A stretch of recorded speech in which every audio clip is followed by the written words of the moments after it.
Hello and welcome to this F1 2011 commentary on expert mode in the Caterham F1 car. As you see, we are at Malaysia in the second episode of our little series here. Here you will see my setup. It's borrowed from another guy on race.com. He makes awesome setups that works for me and probably for a lot of other guys too. So, for a recap back to Australia, we had I started in 24th place after a penalty. Here you see the Q1 results. I got through, but then I didn't get to. So I'm starting 13th. But in Australia, I got 20th place after a stupid spin and just didn't have enough time to catch the rest of the field up. So as you can see, it was raining and some of Felipe Massa got pole. That's really unrealistic because he sucks. And as you see, we go out here for the race start in Malaysia. It's wet. I'm going for the intermediate tires. All complete. And We're ready. hoping to make up a lot of places and maybe get some points for a podium place.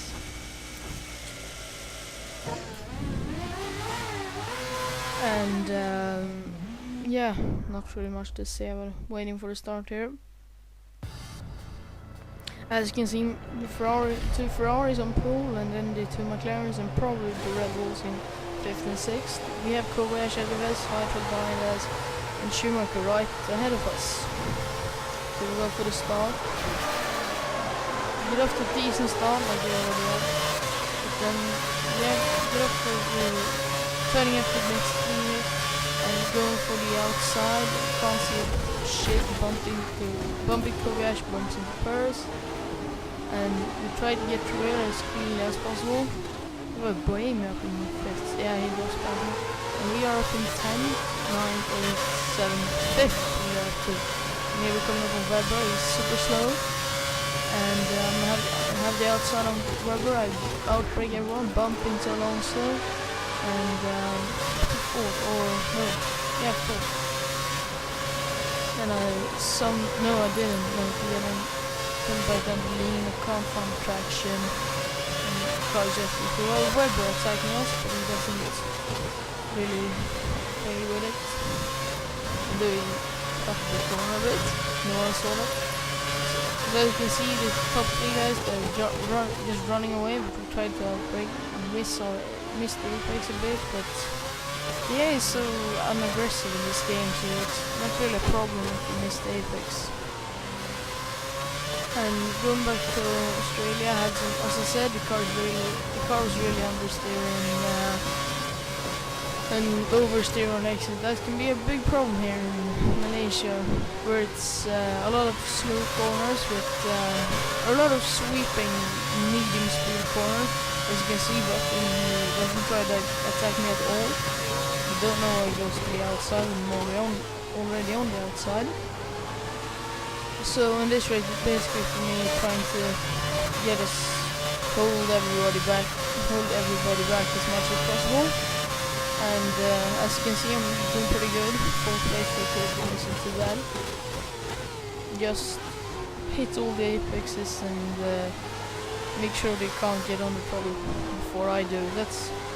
There we see Weber with a really nice move on me. Win that place back. Come on, you can get him. Try to keep with him, but he goes for the inside, and I outbrake him totally, and he braked really early. Then he comes up, then I block him a bit, and he spins. So that's him. That's his race. Going to destroyed by me in some sense. But no one saw that I spun him off. So yeah.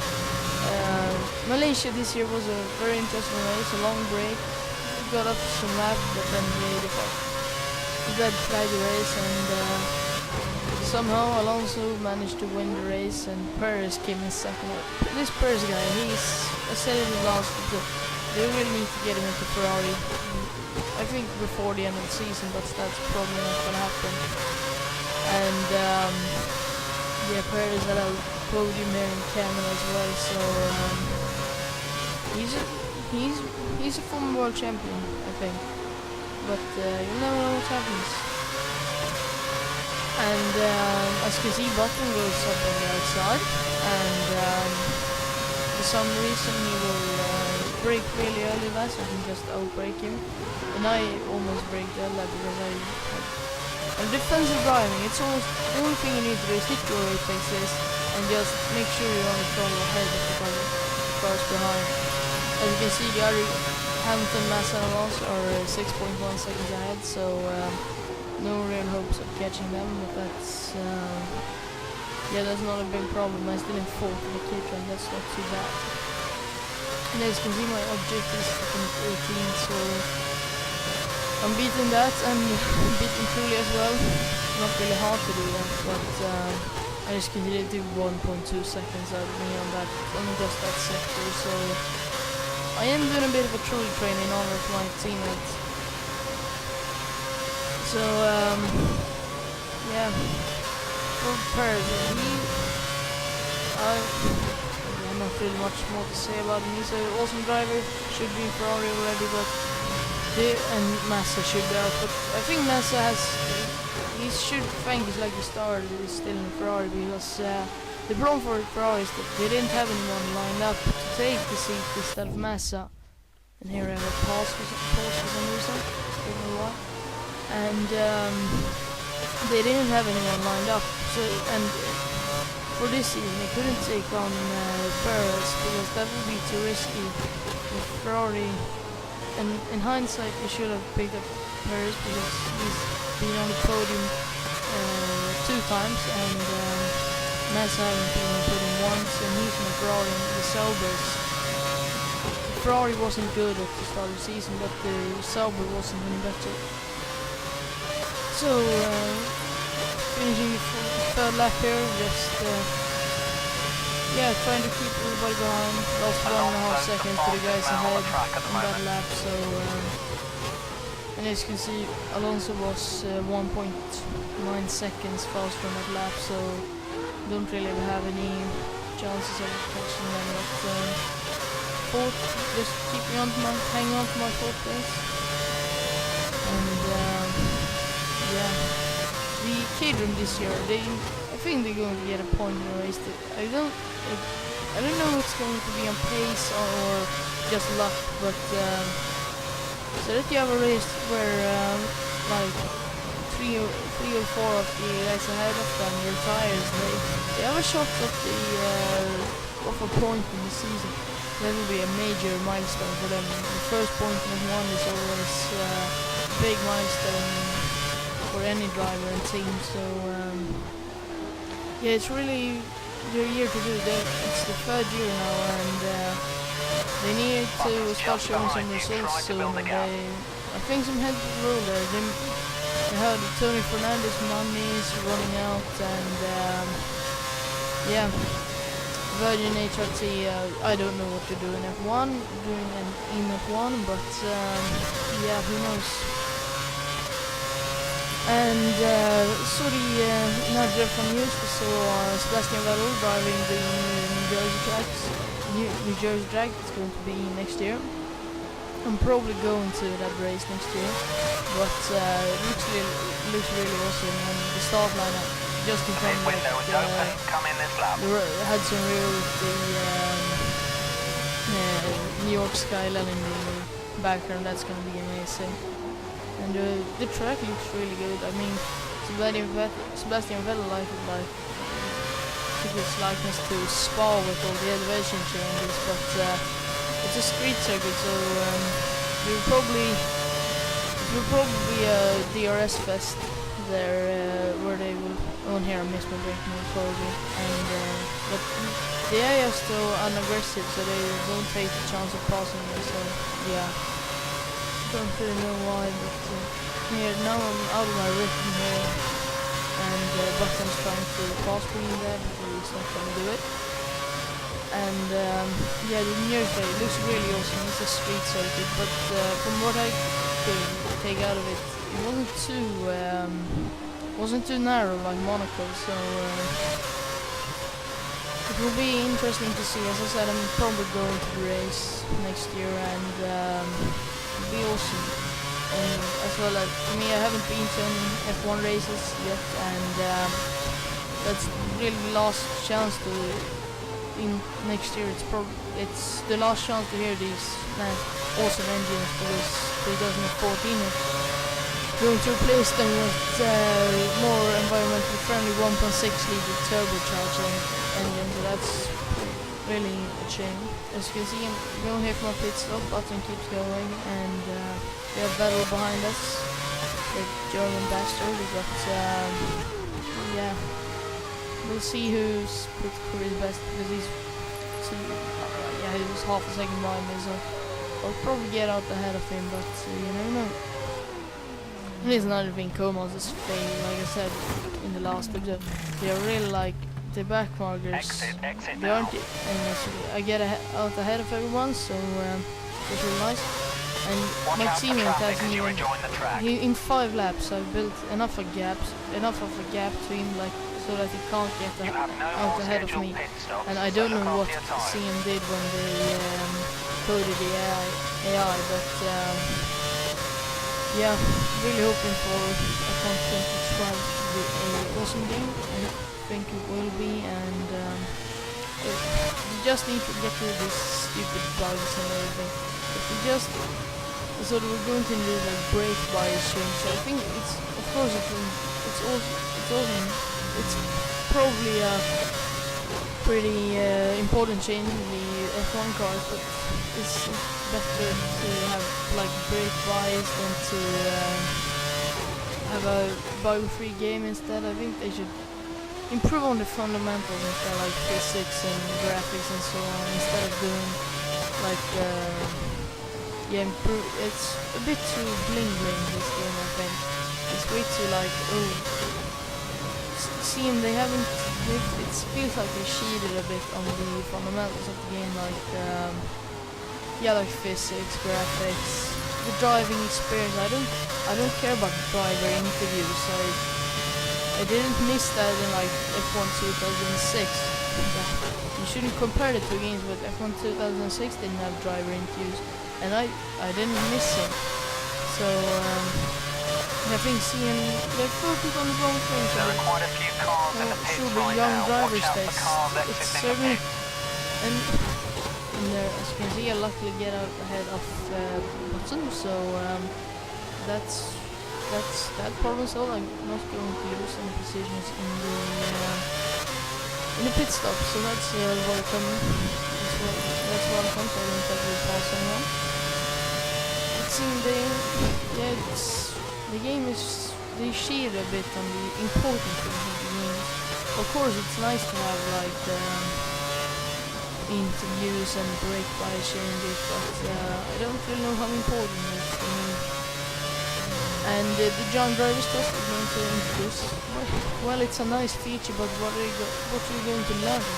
I've driven all 3 racing games that they have put out, like 2010, 11, and I'm going to race, and I'm going to drive in 2012. So what do I have to learn? You need to find some speed. The car behind is I can't see the physics being so revamped that I'm not going to know how I drive an F1 car in the game, so I don't really see the... Of course, for people that haven't driven none of the games beforehand, I think it will certainly be important for them, but not for any of us guys who have driven all 2 racing games that they already put out there. So yeah, I think it's a bit unnecessary feature, but they have decided to put it in, and that's their choice. So as you can see, I managed to get a bit of a gap back to Vettel and Button while they were fighting, and I'm still 10.5 seconds behind Alonso, so I'm not going to catch him. And just bring the car home here for a nice pole position. So yeah, and of course the Austin track from F1 that's coming later this year as the second to last race in the season, if I remember correctly. That track looks awesome, but again it's a bit of it's a bit boring because Herman Silke I don't like in Restored F1, but he just like used every freaking corner of we've seen before. It's not fun to have it so. Every track should be its own, but that's we could probably still get awesome tracks, so not bother too much. And we have Valencia coming up this weekend, and well, I don't know. In normal cases, we would just be happy to see F1, but I don't know about the track. Fortunately, I missed all the previous races there, so I haven't been tortured by it.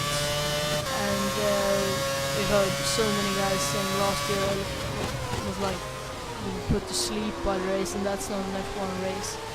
If you fall asleep during a race, they have failed miserably. So you're keeping up with race pace. Keep pushing. This year will be better, but I don't know with the last two races being 1 and 2 stops. I don't know about.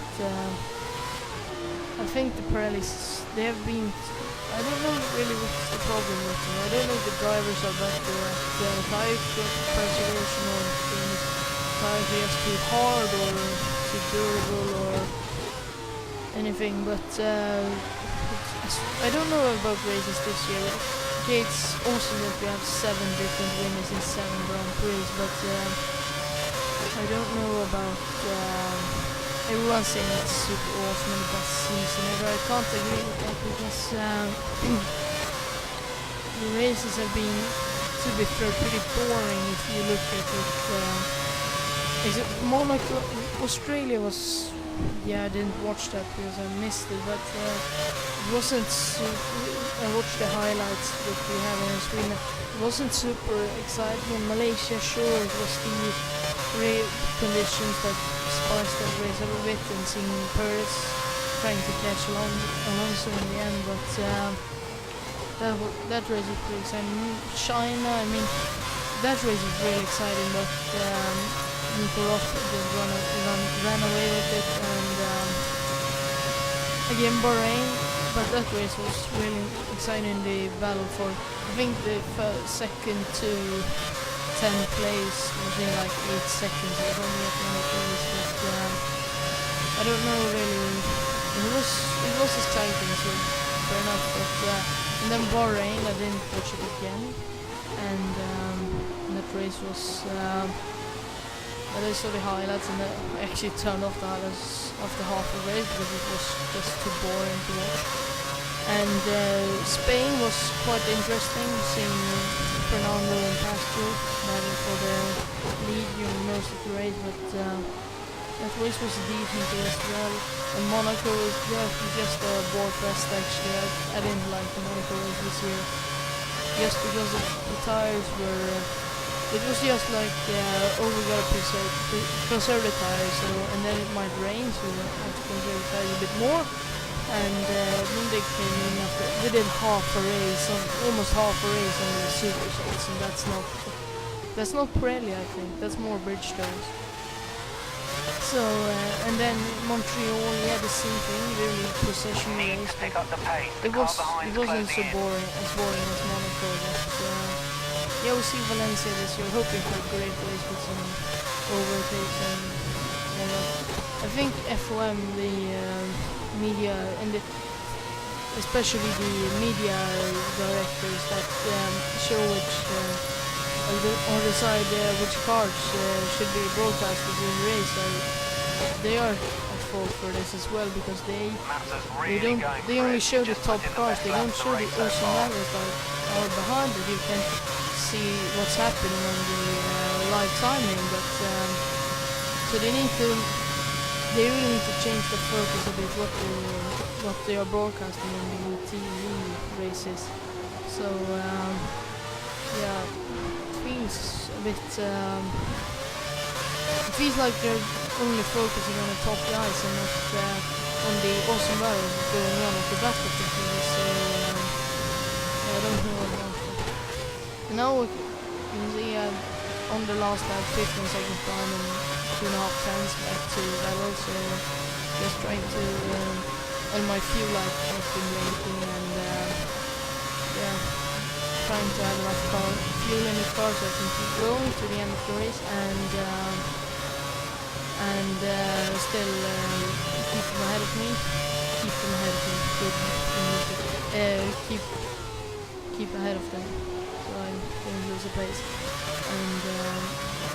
bit of a gap here, 1 second, so it should be able to win that, but the car is so slow in the straight line, so you never know what's going to happen.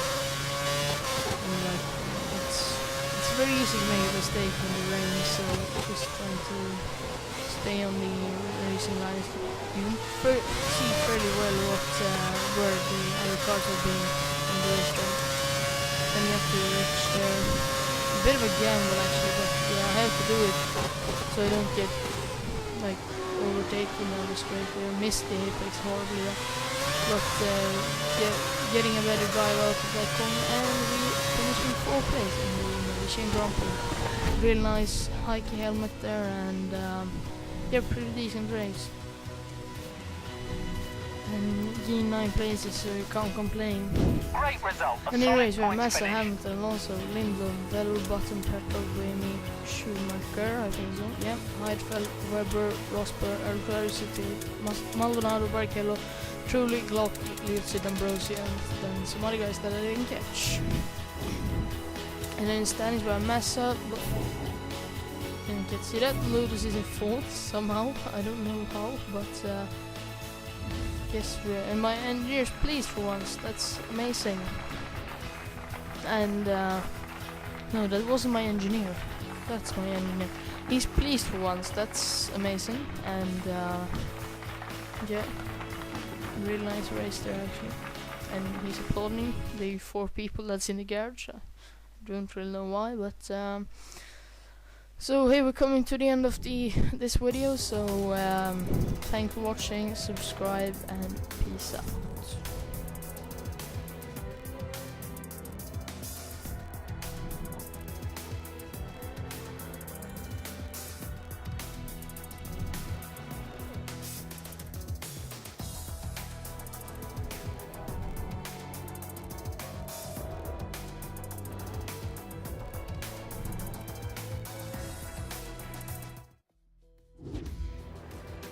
Now, are you expecting to be one of the main protagonists this season?